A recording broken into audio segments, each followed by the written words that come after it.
Red Hollow was a town built on silver, sweat, and stubborn pride. Its dusty streets lined with wooden storefronts, saloons, and narrow houses perched above a network of tunnels that burrowed beneath, like the veins of the earth itself. For years, the miners had dug deeper, chasing wealth without pause. While Winona Hale studied maps left behind by her father, the former town engineer, she had warned of the old tunnel's instability. But few paid attention, especially Clyde Mercer, foreman of the largest mining company in town. It began with a faint tremor. Winona was the first to notice it. The subtle quiver beneath the boards of her father's old assay office. Kneeling, she pressed a hand to the cracked wood. The vibration ran through her palm and into her chest. Still poking at the dirt like it'll answer you, came a voice. She didn't need to look up to know. Clyde Mercer, arms crossed, hat tipped low, and boots dusted from the surrounding mines, stood on the street. "It's speaking," she said sharply. "The earth is unstable. The tunnels below are failing." Clyde pushed off a post, his jaw tight. "We've reinforced the main shafts." "Main shafts won't save the abandoned ones," she replied. "Your reinforcements don't reach the older veins. My father warned the council years ago, and now it's too late for warnings." Before Clyde could answer, the street beneath them shivered. Boards creaked, a saloon sign swayed, threatening to snap. Winona's heart raced, and for the first time, she saw a flicker of unease cross Clyde's usually confident expression. Word spread quickly as townsfolk gathered. One of the southern tunnels had partially collapsed, trapping miners inside. Only a few escaped with broken bones. Panic rippled through the crowd like wildfire. Winona rolled out her father's detailed maps, spreading them on a table outside the council hall. "We need a plan," she said firmly. "The town will sink if the abandoned tunnels aren't shored up immediately. We prioritize homes, public buildings, anything that keeps people alive." Clyde joined her side, a rare seriousness settling over his features. "Shutting the mine means shutting down livelihoods, and burying the town means no livelihoods at all," Winona shot back. The mayor, frail and wide-eyed, asked, "What do you propose, Miss Hale?" "We work together," Winona said, meeting Clyde's gaze. "Your men in timber, my maps and knowledge of the tunnels. It's the only way to save Red Hollow." Clyde hesitated, pride warring with reason. Finally, he nodded. "First light." That evening, as dust settled over the town, another tremor rolled through Red Hollow. Lanterns flickered. Windows rattled. Somewhere beneath them, the earth groaned. Winona and Clyde stood apart on opposite sides of the street, silently acknowledging what neither wanted to admit. The survival of the town and, perhaps, themselves depended on working together. Beneath the golden sunset, and beneath its trembling streets, a story of rivalry, courage, and something neither Winona nor Clyde expected was beginning. The mine swallowed the light like a beast, waiting to devour anything in its path. Winona adjusted the lantern she held, the faint glow revealing rough-hewn walls and sagging timber. She descended the narrow ladder into the tunnel, each rung creaking beneath her weight. Behind her, Clyde followed, his boots thudding against the wooden steps, with the steady rhythm of a man used to commanding men. "But not this fear. You shouldn't be down here," Clyde muttered, his voice low, echoing against stone. "And you shouldn't have ignored my warnings," Winona shot back, keeping her gaze forward. Despite the friction, he held the ladder steady as she stepped onto the dirt floor below. She unfurled her father's maps, carefully pointing to the shaded areas. "This section runs beneath the boarding house and the church. If it collapses, it will take half the southern street with it." Clyde frowned. "You think the old tunnels are worse than the main shafts? They're rotting, abandoned, no reinforcements, and the tremors are only getting stronger," she said. Her tone left no room for argument. They moved cautiously through the dark, their lanterns casting flickering shadows. Dust fell from the ceiling, tiny motes dancing in the beams of light. Some beams sagged dangerously, cracked from age and pressure. Others had already fallen. The earth above them groaned quietly, as if warning of what was coming. A distant rumble made both of them freeze. The vibration grew low and threatening, running through the wooden supports beneath their boots. Winona's heart raced. "We need to brace this section," she said urgently, pointing to a cracked support beam. Without a word, Clyde grabbed spare timber and wedged it into place. Winona crouched, rolling rocks and wedging them under the base for stability. Their movements became wordless cooperation, a silent rhythm born of urgency. Each time the ground shook, Clyde steadied her, and she passed him tools without speaking. A sharp snap echoed behind them. One of the old beams gave way, collapsing into the dust. Winona stumbled, and Clyde's hand shot out, catching her arm. Their eyes met for a brief second, close enough to feel the unspoken tension between them: anger, frustration, and something else that neither could name. "We're not done yet," she said, steadying herself. They pressed on, deeper into the southern tunnels, until they reached a yawning cavity. The floor was gone in some places, the walls cracked. Water dripped from the ceiling, echoing in the emptiness like distant gunfire. "This is the old silver vein," Clyde said quietly. "Abandoned 15 years ago, and never sealed properly," Winona added. Her fingers traced the edges of the crumbling wall. "If this collapses, it'll take half the town with it." Clyde's jaw tightened. "We can't risk going further." "Yes, we can," she countered. "We have to shore this up. Lives are at stake." They worked silently, the only sounds the scrape of timber against wood and the occasional distant drip of water. Every tremor reminded them that the earth beneath Red Hollow was alive and unpredictable. Hours passed like minutes, the tunnel growing darker and more dangerous with every step. Then a violent shudder ran through the floor, forcing both to scramble. Dust filled the air, and debris tumbled from the ceiling. "Run," Clyde shouted, grabbing Winona's hand.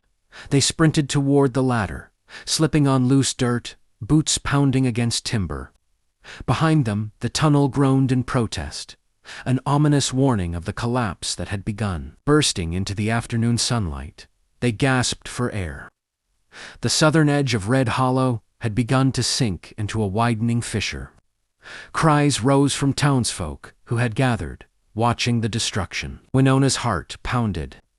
"It's spreading faster than we thought." Clyde's gaze met hers. For the first time, there was no rivalry in his Eisenly acknowledgement. They were partners now, united by necessity, and by the faint spark that had begun to flicker between them. Red Hollow was sinking, and its fate rested on their shoulders. By dawn, Red Hollow was in chaos. The southern streets had begun to buckle, and families scrambled to pack what little they could carry.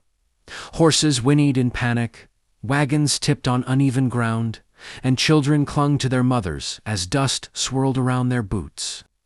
The tremors were relentless, and no one was certain which building would be next. Winona ran from house to house, directing people toward the safer northern ridge. Her boots were caked in dust, and her hands ached from hauling supplies, but she moved with the resolve of someone who refused to stand idle. Every collapsed beam or cracking wall intensified the urgency, and she barked orders, her voice cutting through the panic. Clyde moved among the miners, his broad shoulders shouldering both timber and responsibility. He coordinated the men to reinforce tunnel supports beneath the remaining buildings, bracing weak beams and shoring up foundations. Despite his usual confidence, there was a visible strain in his jaw. Winona noticed it when they crossed paths, exchanging a brief, silent acknowledgement of the growing mutual respect between them. It was midday, when a tremor more violent than any before rolled through the town. The church steeple groaned ominously, and windows rattled. Winona sprinted toward the structure, her lantern swinging wildly. Inside, the floorboards had warped and splintered. She froze, heart hammering, as a section of the front steps collapsed into a newly forming sinkhole. "Winona!" Clyde's voice rang in her ears. He lunged forward, grabbing her arm and pulling her back just as the earth gave way beneath them. The street split like a wound in the dirt, cracking boards snapping as debris tumbled into the widening chasm. Dust and small rocks fell around them. Winona gasped, blinking through the haze as she realized the gravity of the situation. Red Hollow was not merely threatened, was falling apart. Clyde grabbed her shoulders, steadying her against the quake. "We can't save the mine," he said, voice low but firm. "It's too unstable." Her dark eyes met his, a mix of fear and determination. "Then we save the people," she replied. The two of them moved quickly, coordinating evacuation efforts with the townsfolk. Families were guided up to the northern ridge, away from the trembling buildings. Clyde's men braced the tunnels with whatever materials they could carry, and Winona led people past hazards, her voice calm but commanding. The old rivalry between them had vanished, replaced by a shared mission: survival. Hours passed in a blur of dust, sweat, and shouted instructions. Every tremor forced them to adapt, running to brace a wall here, shoring up a roof there. At one point Clyde caught her mid-stride as the earth buckled beneath her. For a heartbeat, their eyes locked not with anger, not with competition, but with something far deeper. A bond forged under fire. By nightfall, the worst of the tremors had passed, but the town was barely recognizable. The southern half was marked by sinkholes and toppled buildings, the earth beneath swallowed whole. The northern ridge held the evacuated townsfolk, exhausted but safe. Winona leaned against a battered cart, wiping dust from her face. Clyde approached, his hat low, his eyes scanning the remaining ruins. "We've done what we can tonight," he said quietly. "The rest depends on tomorrow." She nodded, exhausted yet alert. "We need to stabilize the abandoned western shafts next. If we don't, another collapse is inevitable." Clyde studied her for a long moment. "You're relentless," he said, almost admiringly. "And you're learning," she replied with a faint, tired smile. As the sun set behind the ridge, casting long shadows over the fractured town, the two of them stood side by side, watching the ruined streets below.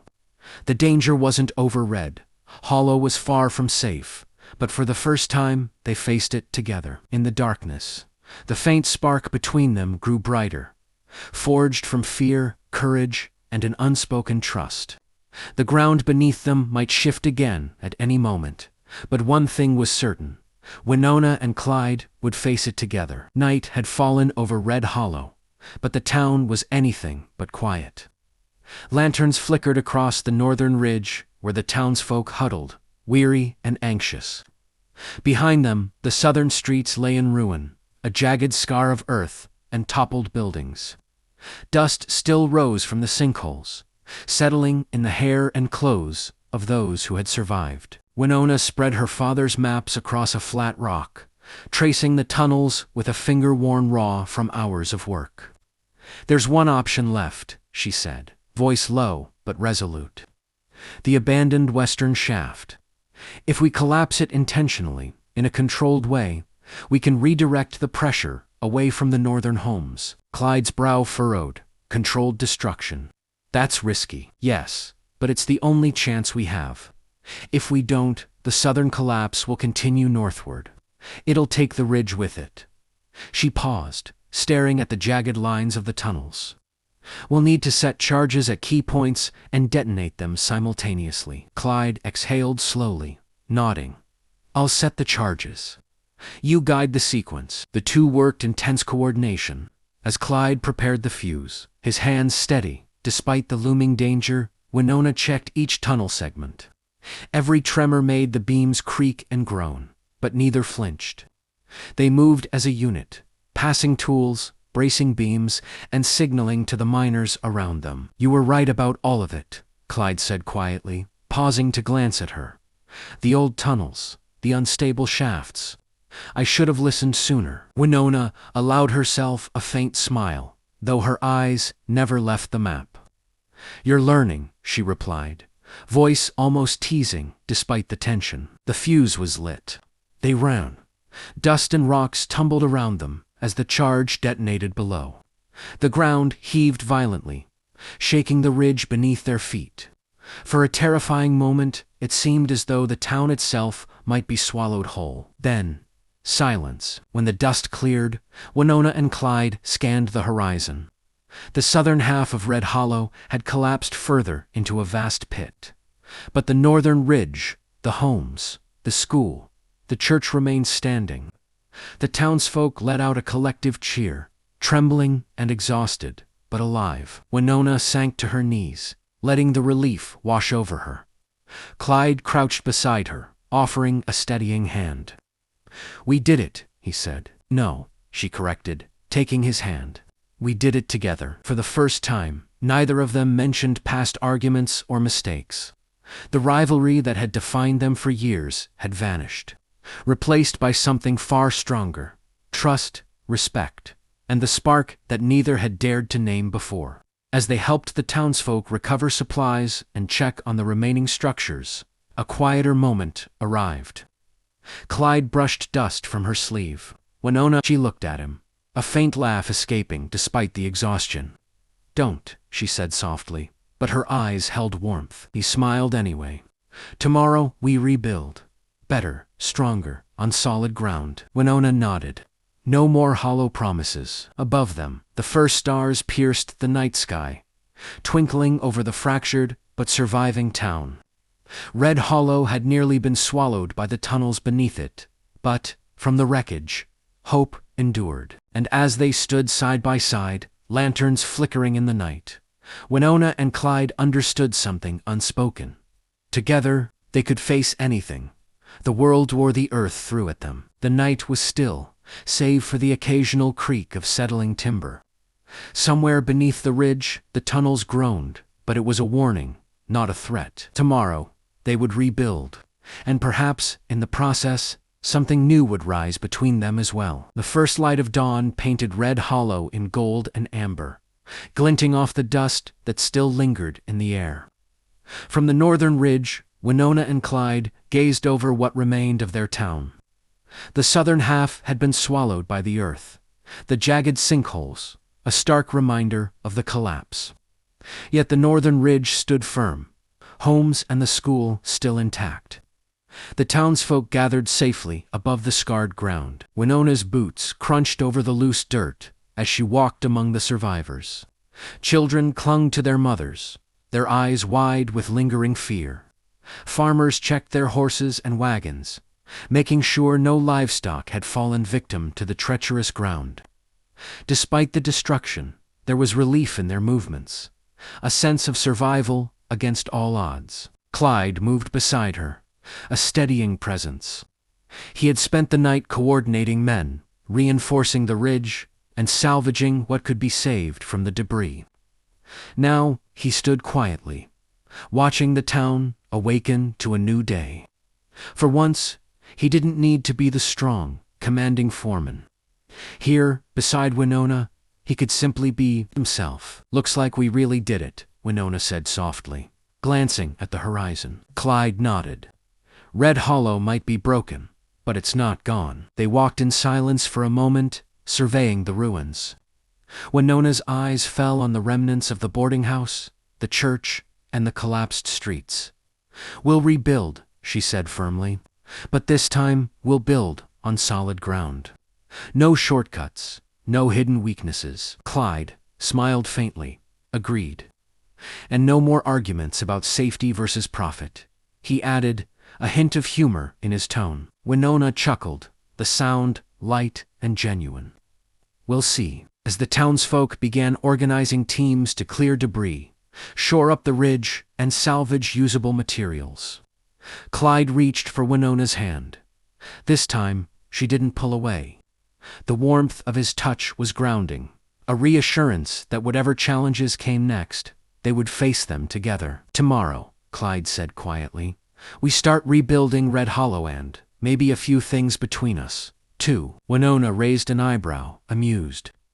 "We'll see about that." The sun rose higher, casting long shadows over the fractured streets. Dust settled into the cracks and crevices, and the town stirred with renewed energy. Red Hollow had been tested, nearly swallowed by the very earth it depended on, but it had survived. And in its survival, something else had flourished, a connection between two people who had once been rivals. now partners in life, in danger and in hope. Winona looked at Clyde, gratitude and something deeper shining in her eyes. "We make a good team," she said. "The best," Clyde replied, squeezing her hand. From the northern ridge, they watched as townsfolk worked tirelessly to recover, repair, and plan for the days ahead. Red Hollow might have lost part of itself, but what remained was stronger, safer, and full of life. And in the quiet moments between the tremors and the rebuilding, Winona and Clyde allowed themselves to hope not just for the town, but for the future they could face together. The wind swept across the ridge, carrying the dust and the distant sounds of labor, and the two of them stood side by side, ready for whatever came next. Red Hollow had sunk, but it was reborn, and perhaps so were they. Don't forget to like, comment, and subscribe for more Western stories.